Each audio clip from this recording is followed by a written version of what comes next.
Good morning, it's Terry, and I hope you can hear me very well because I'm sort of just using my phone to make this video, but this is another edition of an Orchid A Day. This is Thursday, episode number 97. It's getting up there, guys. But today, I was really just sort of checking on things, looking at these new growths that are happening on my Cattleya digbyana, and also my Cattleya glauca. There's one nice new growth there. There's another one,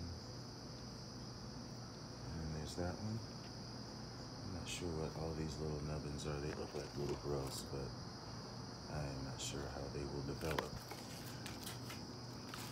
That's promising. What I really wanted to show today was a plant that I've had for a few years, and it's bloomed for me every year. This plant is usually blooming by now. In previous years, I've had it displayed in my fall show display. A couple times it got a first place the first year after I got it, when I was in the display with Slava and Mike, the grunt. But anywho, this plant is a little slower this year for some reason, but I'm glad that I am seeing new growths coming up. It usually only has one new growth that is coming from this side of the plant. This year I decided to put up two, which is great. I'm glad it's compensating for its late start this year. Like I said, it's usually blooming. This is my Cattleya Canizaro. This is a very old hybrid that I got at the Missouri Botanical Garden, their orchid auction that they have every year in August.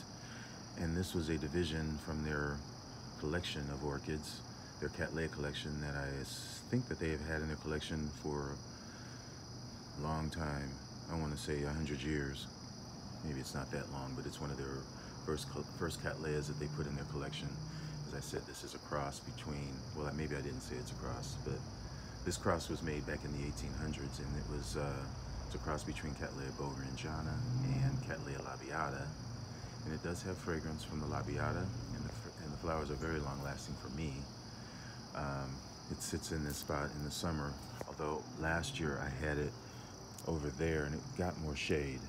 And I don't know whether it did better with shade or not, but apparently it likes this spot where it is, because even though it's coming late, it's giving me two new growths. So that's promising.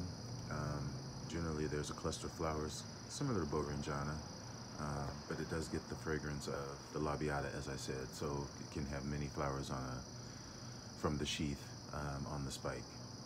I think last year I might have had 3 or 4, but you can get more than that. What else can I say? In the wintertime, it hangs high as well, close to the glass. It gets full sun. There is no shade on my greenhouse in the wintertime, and it gets watered about once a month. Summer, it gets watered every day because it is basically bare root in this pot, well, in this basket. And this is, I don't know, 11-inch basket, maybe it's 10-inch, but you can see the roots.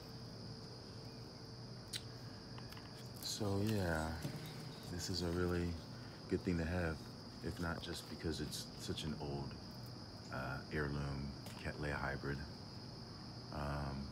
But yeah, I'm glad to see that it's finally doing something. I will put a flower up because it does bloom beautifully. There is some yellow in the throat, but it is mostly a lavender flower with maybe a darker lavender around the lip. But then, like I said, that precious yellow that's in the throat sets the flower off. Just saw this sheath coming on that Cattleya hybrid. But yeah, that's pretty much what I wanted to show you today. If you enjoyed my video,